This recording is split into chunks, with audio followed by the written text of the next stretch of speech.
Ne rêve pas, le marché crypto est certainement le marché le plus manipulé au monde. Et si tu ne fais pas attention, cet été en crypto, tu pourrais tout perdre. Le gouvernement allemand a fini de vendre ses bitcoins, la tentative d'assassinat sur Trump a boosté les marchés.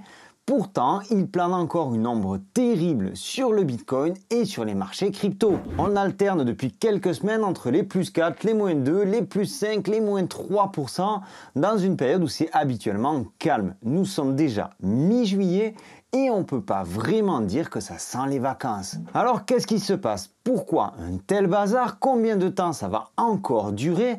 Est-ce qu'on reverra enfin des hausses durables sur le Bitcoin? Dans cette vidéo, je te fais un tour d'horizon des actus crypto les plus brûlantes et de leurs conséquences à court terme sur le marché. La période que nous vivons actuellement et celle qui nous attend pourrait bien te faire perdre beaucoup d'argent en crypto, alors reste bien jusqu'à la fin de cette vidéo. Pour cette vidéo, je te remercie d'accueillir Cryptonote.fr qui est sans doute l'un des meilleurs médias crypto francophones. Tu retrouveras sur Cryptonote de l'actu crypto, des NFT, bref tout ce qu'il faut pour que tu puisses te former efficacement en crypto. Également des bons plans crypto comme tu le vois à l'écran, mais aussi et surtout tout un tas d'informations pertinentes sur le marché de la crypto en général, ainsi que des tutoriels. Et je reviendrai en fin de vidéo sur cet article-là qui est particulièrement bien fait et qui nous explique que la crypto peut être vraiment manipulée à tous les niveaux. Alors si tu veux soutenir mon travail, je te laisse le lien de Cryptonote en description de cette vidéo. Clique dessus, tu trouveras sur Cryptonote.fr tout un tas d'informations pertinentes pour t'aider et te renseigner sur le marché de la crypto. Si tu ne me connais pas encore, je m'appelle Sylvain et j'anime Objectif Lune depuis maintenant quelques années. Si ce contenu te plaît, je t'invite à liker cette vidéo. Je t'invite également à t'abonner et à activer la petite cloche pour ne rater aucun de mes prochains contenus. Côté actualité, l'été a démarré sur les chapeaux de roue avec l'Allemagne qui a vendu la totalité de ses bitcoins. Ce sont 50 000 bitcoins qui ont été vendus par le gouvernement allemand en seulement 3 semaines, ce qui représentait environ 3,6 milliards de dollars le 19 juin 2024, le jour de la première vente. Vente qui s'est achevée le 13 juillet 2024. Dans le même laps de temps, on a eu d'abord des sorties de capitaux des ETF BTC avant de voir qu'on a eu un retour des flux financiers permettant de racheter les dernières ventes du gouvernement allemand. Mais pas plus, surtout pas plus que ça, pas plus que le rachat des ventes du gouvernement allemand. On achète juste histoire que ça plonge pas trop vite en fait. Je vais t'expliquer tout ça. De notre côté, nous avons de plus en plus de news concernant les ETF Ethereum. Les ETF, ce sont des actifs bancaires permettant à monsieur et madame tout le monde d'acheter un produit dérivé backé corrélé sur le cours du Bitcoin. Le vendeur des ETF doit de son côté, lui, acheter le Bitcoin et le mettre dans son wallet. Je te fais une explication très simple et très rapide. Souviens-toi, en janvier, nous avons eu la rumeur autour des ETF Bitcoin et ensuite nous avons vendu cette rumeur. Comme on dit souvent dans les marchés crypto et dans les marchés en général, buy the rumor and sell the news. L'ETF Ethereum étant prévu pour le 23 juillet, il a déjà été reporté plusieurs fois. Est-ce qu'il ne faudrait pas à ce moment-là vendre la nouvelle? De notre côté, tu vas me dire pour l'instant qu'on n'a pas vraiment eu de buy the rumor. On a eu entre-temps la tentative d'assassinat de Trump. Et pourquoi je t'en parle? Pourquoi c'est extrêmement important?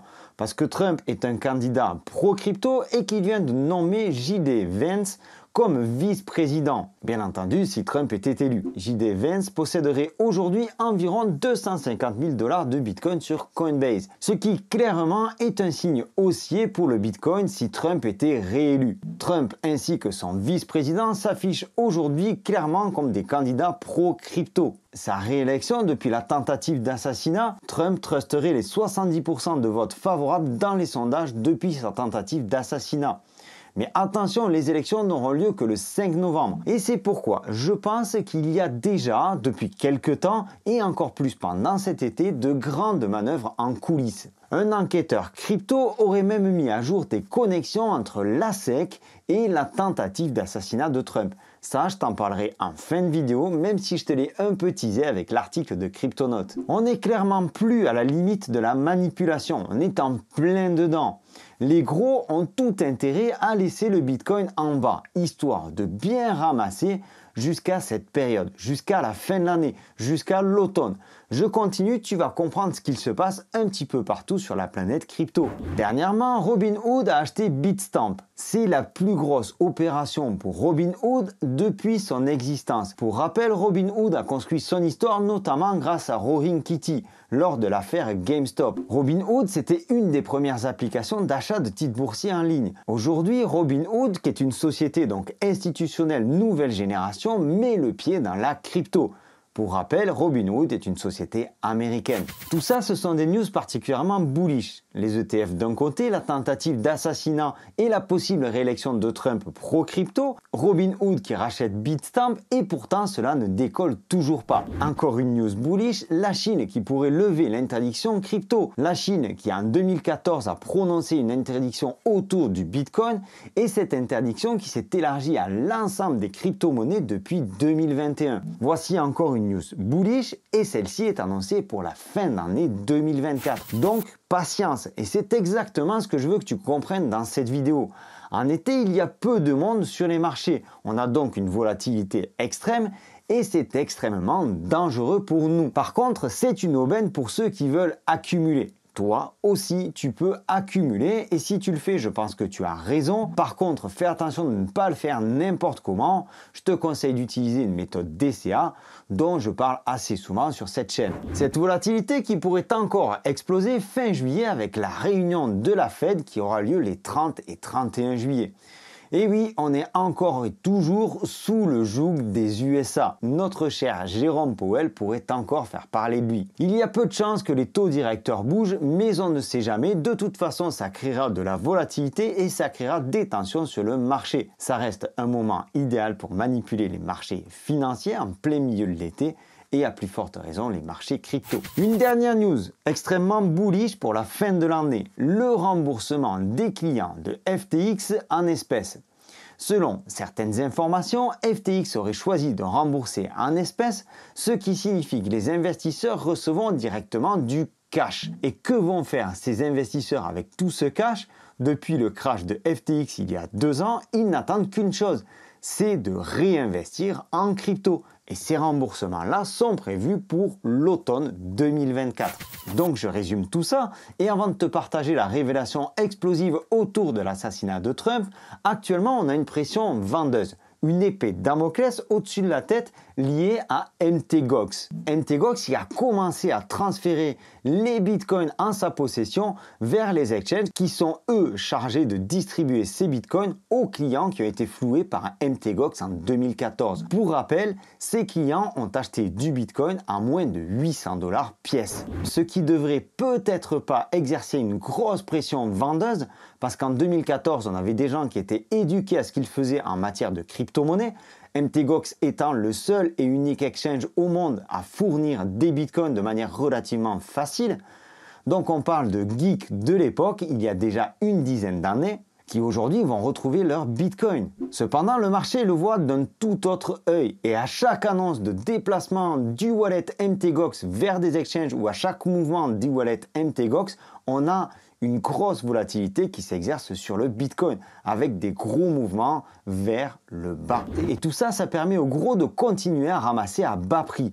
Tout cela sans l'intention de faire monter le cours des cryptos. D'un autre côté, on a une multitude d'événements favorables au marché, événements qui sont quasiment tous prévus pour la rentrée pour l'automne 2024. Comme je te l'ai dit, FTX, ensuite les élections américaines, la Chine et pourquoi pas si on a un ultime report ou une prise de bénéfices dans un premier temps sur les ETF, un vrai décollage de l'Ethereum pour la fin de l'année 2024. Alors il est difficile de ne pas penser à une certaine manipulation, d'autant plus qu'on a un informateur du nom de Truth Labs, suivi par plus de 36 000 personnes sur Twitter, qui affirme que la SEC pourrait être indirectement mouillée dans la tentative d'assassinat de Trump. La SEC qui a accordé une licence courtier concessionnaire en novembre 2020 à une boîte nommée Prometheum. Cette même boîte qui a acheté 2 noms de domaine, killtrump.eth et killtrump.crypto, quelques jours à peine avant la tentative d'assassinat sur Trump.